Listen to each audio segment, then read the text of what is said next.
चलिए, अभी आपने उपमेय क्या होता है, उपमान क्या होता है, वाचक शब्द क्या होता है, साधारण गुणधर्म क्या होता है, इसके बारे में आपने पढ़ा।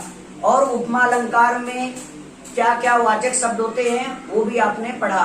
अब चलिए इसके आगे देख लेते हैं कि उपमा अलंकार के कितने भेद होते हैं। यानी उपमा अलंकार के कुछ भेद होते हैं, वो परीक्षाओं में पूछा जाता है तो उसे हमें देखना होता है। तो चलिए देखते हैं। अब देखिए, उपमा अलंकार के 3 भेद होते हैं। देखिए, उपमा अलंकार के वैसे तो 4 भेद होते हैं, लेकिन उन 4 में से हमें केवल 3 भेद ही मुख्य रूप से परीक्षाओं में पूछता है और पाठ्यक्रम में वही होता है, वही आता भी है।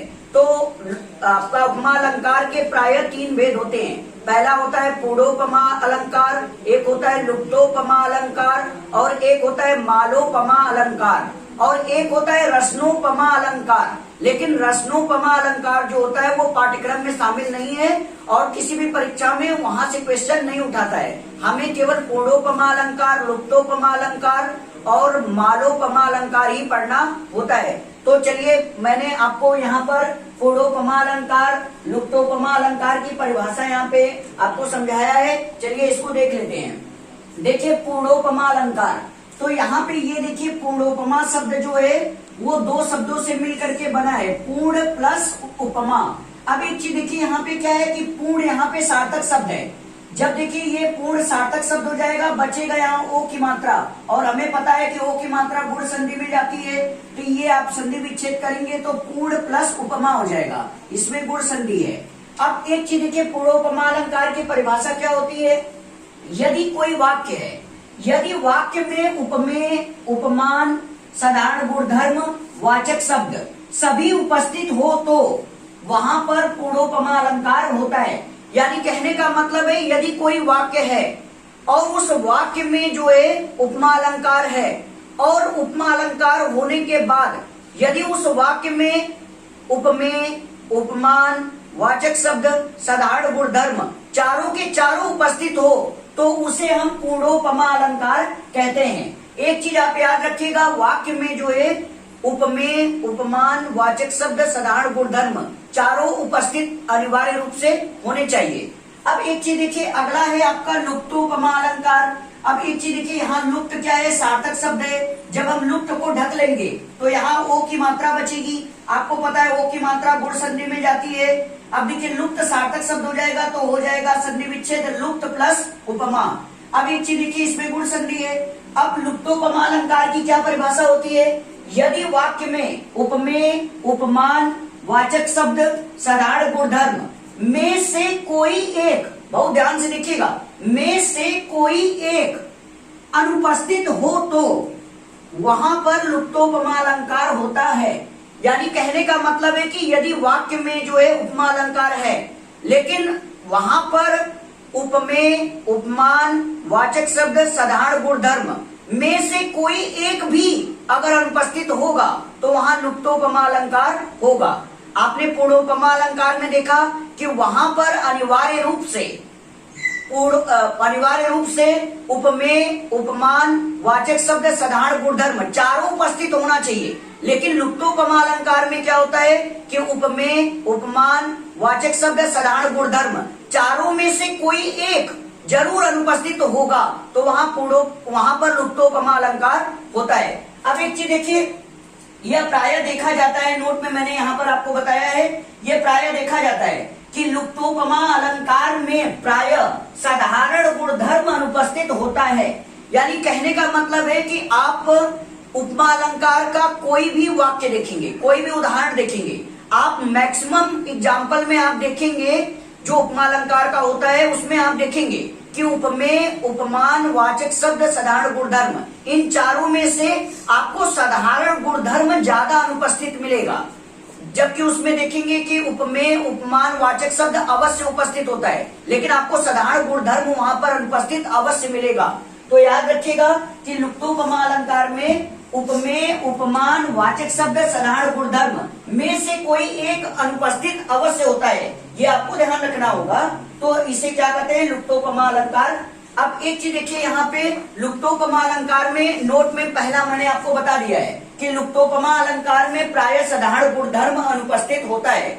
लेकिन देखिए, कुछ ऐसे भी एग्जाम्पल हुए जिसमें आपका उपमेय भी होता है, उपमान भी होता है, साधारण गुणधर्म भी होता है, लेकिन वाचक शब्द गायब हो जाता है। तो आपको ये ध्यान रखना होगा। वो एग्जाम्पल मैं अभी आपको बताऊंगा। पहले आप क्या करिए, इसका स्क्रीनशॉट ले लीजिए।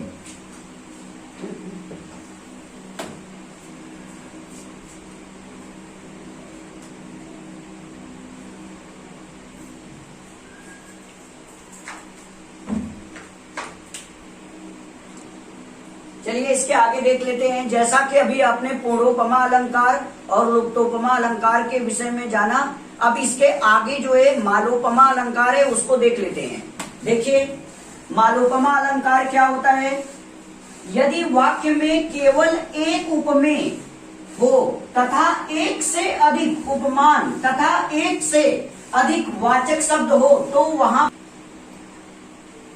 चलिए इसके आगे देख लेते हैं। जैसा कि अभी आपने पूर्णोपमा अलंकार और लुप्तोपमा अलंकार के विषय में जाना, अब इसके आगे देख लेते हैं कि मालोपमा अलंकार क्या होता है। अब एक चीज यहाँ पर देखिए, मालोपमा में एक चीज ध्यान दीजिए कि माल यहाँ पर क्या है, सार्थक शब्द है।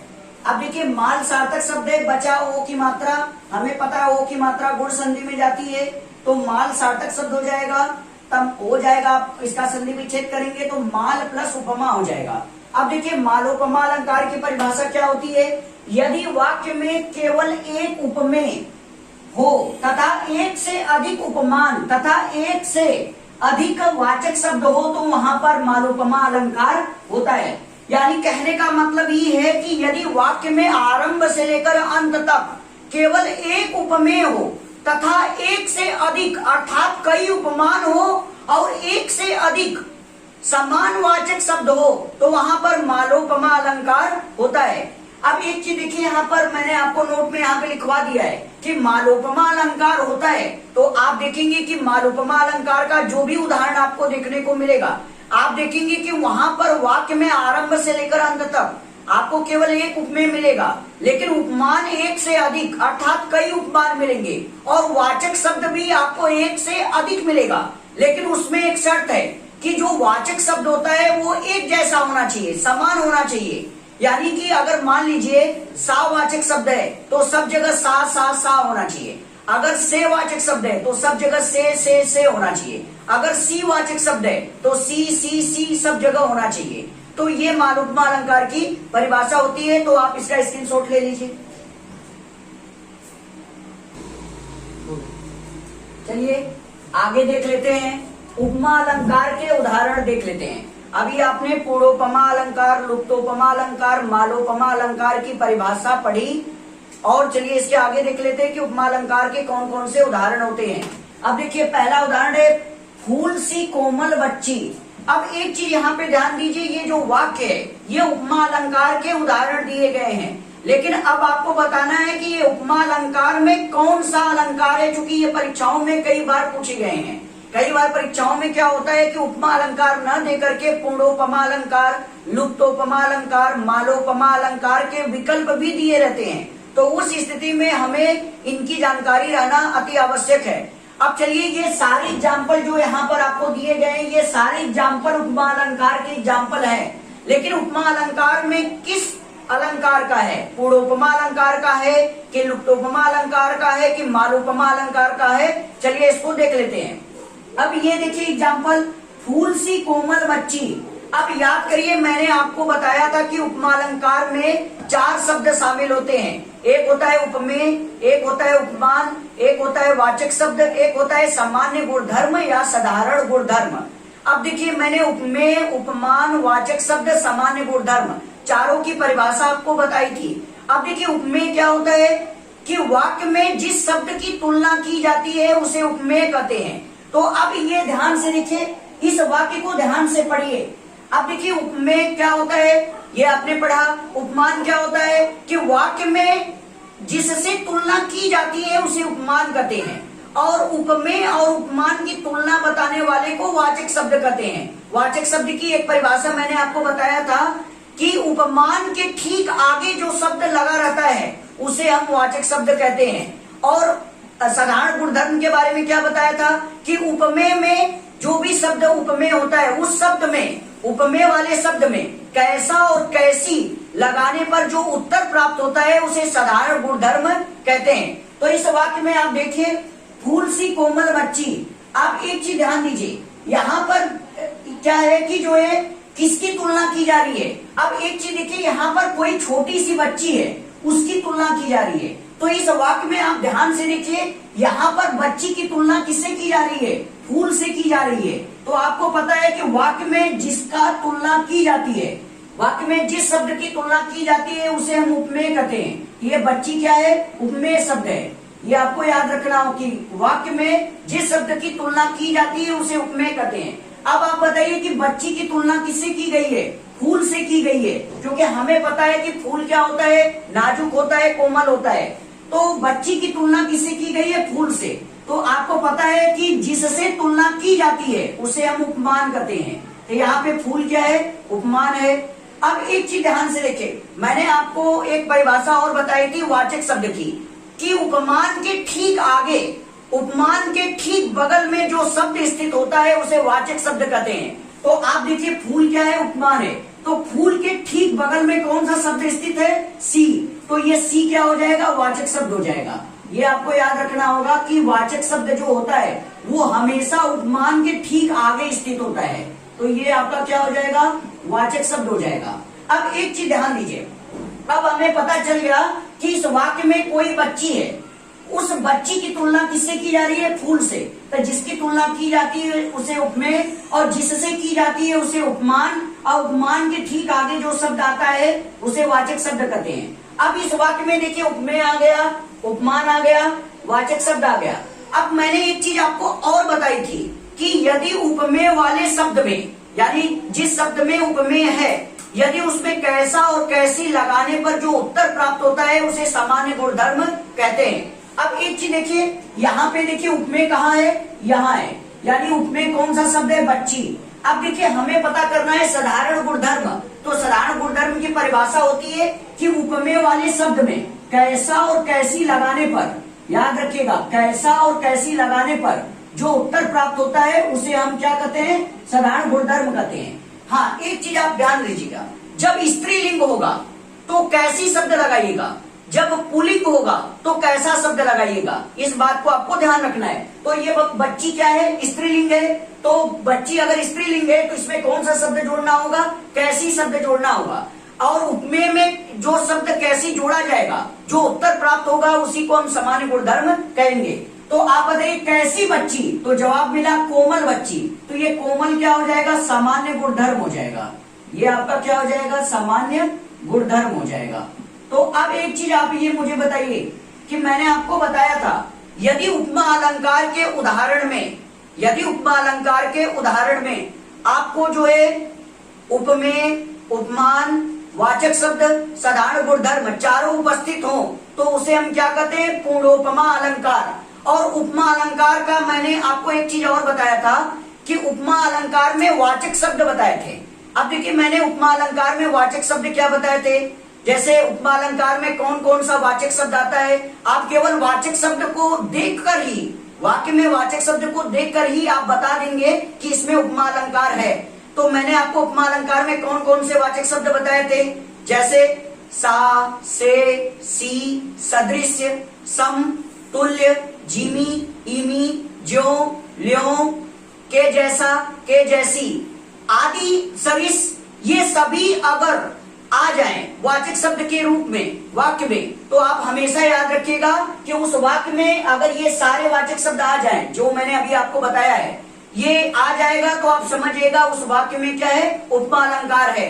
हाँ, अब उपमा अलंकार में पूर्णोपमा है कि लुप्तोपमा है कि मालोपमा अलंकार है, इसे देखने के लिए आपको उपमेय, उपमान, वाचक शब्द, साधारण गुणधर्म ये खोजना होगा। यदि चारों उपस्थित होंगे, यानी उपमेय, उपमान, वाचक शब्द, सामान्य गुणधर्म ये चारों उपस्थित होंगे, तो याद रखिएगा कि ये वाला एग्जाम्पल आपका क्या होगा? पूर्णोपमा अलंकार का एग्जाम्पल होगा।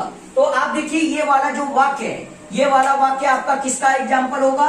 पूर्णोपमा अलंकार का उदाहरण होगा। ये आपको याद रखना होगा। ये क्या है? पूर्णोपमा अलंकार। ये आपका क्या है? पूर्णोपमा अलंकार। अब एक चीज देखिए, अब इसके नीचे वाला एग्जाम्पल आप ध्यान से देखिए, ये चांद सा रोशन चेहरा। अब एक चीज देखिए, मान लीजिए कोई भी लड़की है या कोई महिला है, उसका चेहरा जो है बहुत ही खूबसूरत है, बहुत ही सुंदर है, तो ये जो स्टेटमेंट है, ये स्टेटमेंट बोला जाता है।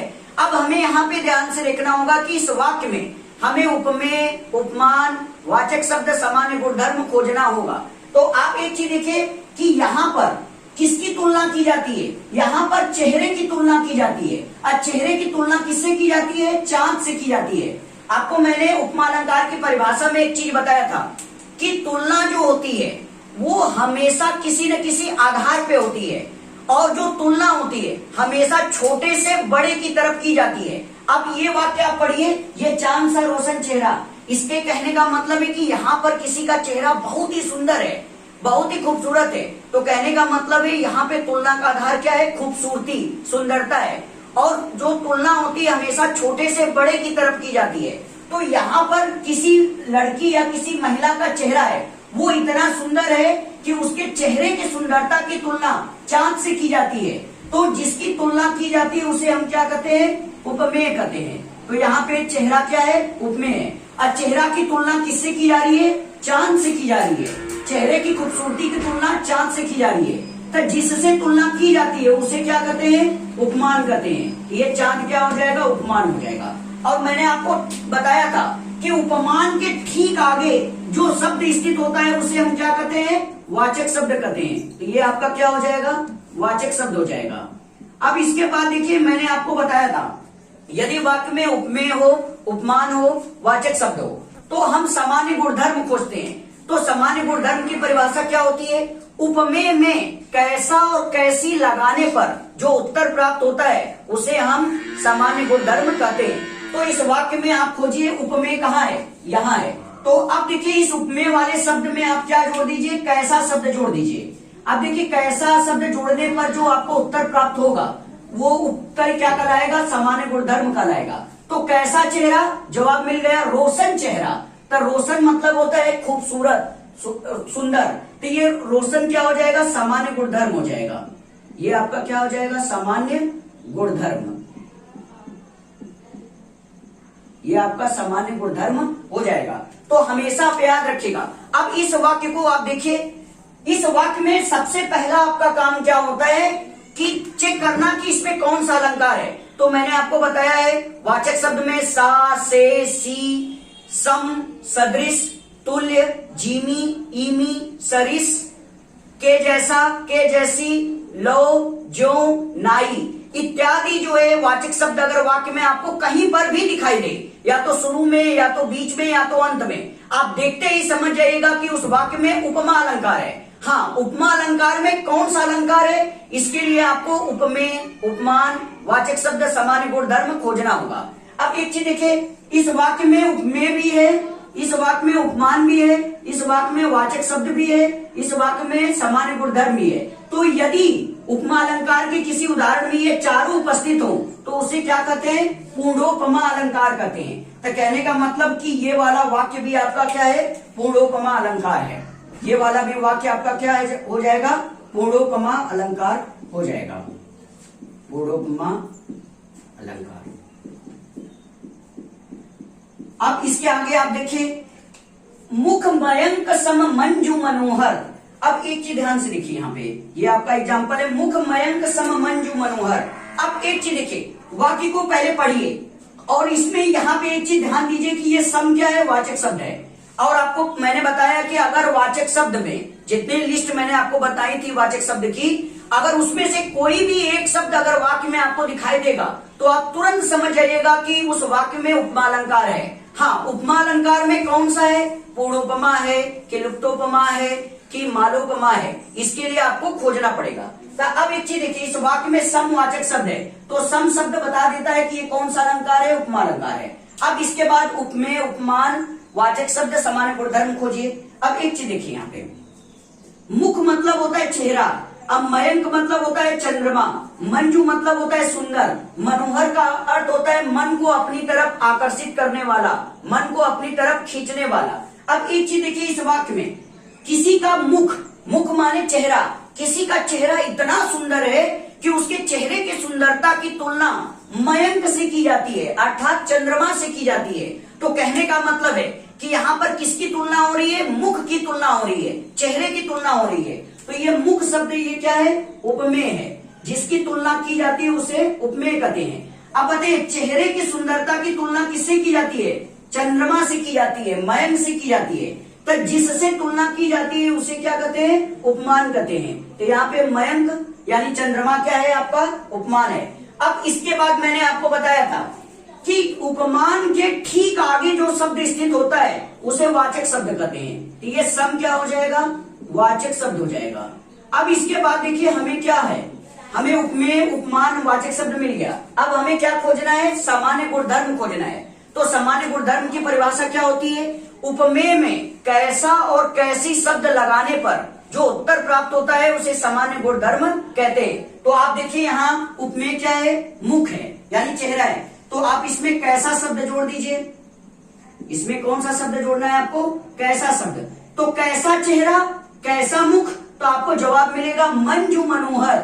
अब एक चीज यहाँ पे ध्यान दीजिए, ये मंजू का मतलब होता है सुंदर, मनोहर का अर्थ होता है मन को अपनी तरफ खींचने वाला। तो अब एक चीज यहाँ पे ध्यान दीजिए कि मुख शब्द उपमेय है। अब इसमें आप कैसा शब्द जोड़िए, कैसा चेहरा, कैसा मुख, तो आपको जवाब मिलेगा सुंदर यानी मंजू, अपनी तरफ आकर्षित करने वाला।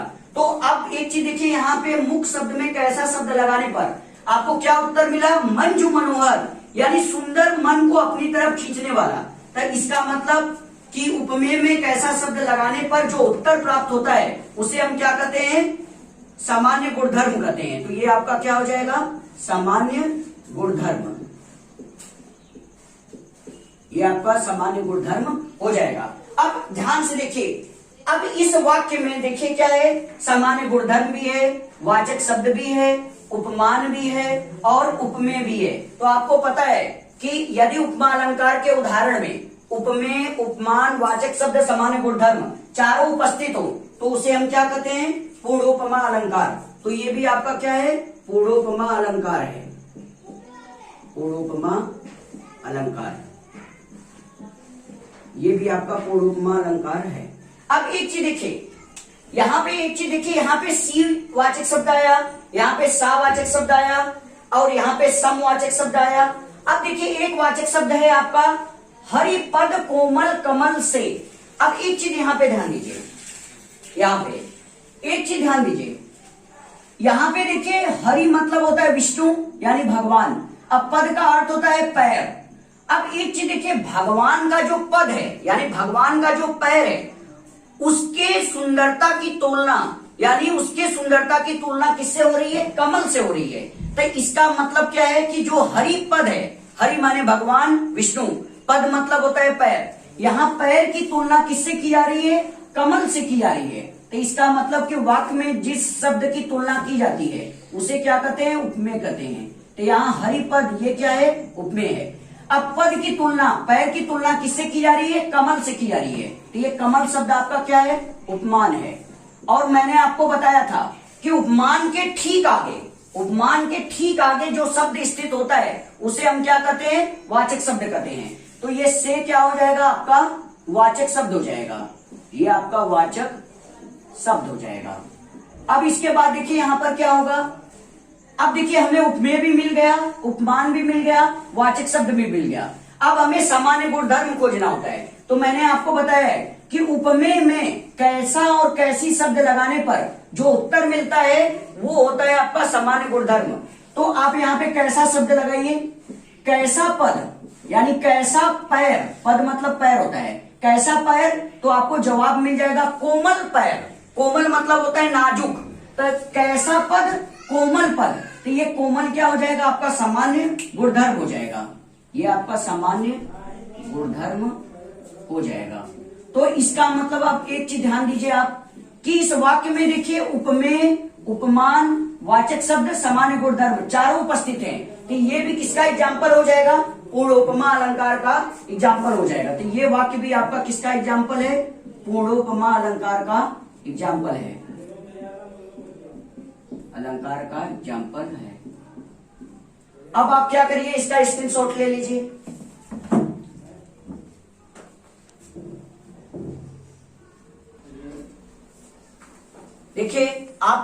उपमा अलंकार के विषय में अच्छे से पढ़ लिया। अब देखिए आज की क्लास केवल यही तक। अब इसके आगे का जो मतलब हिस्सा है, आगे का जो पार्ट है वो आपको कल बताया जाएगा। तब तक के लिए जय हिंद।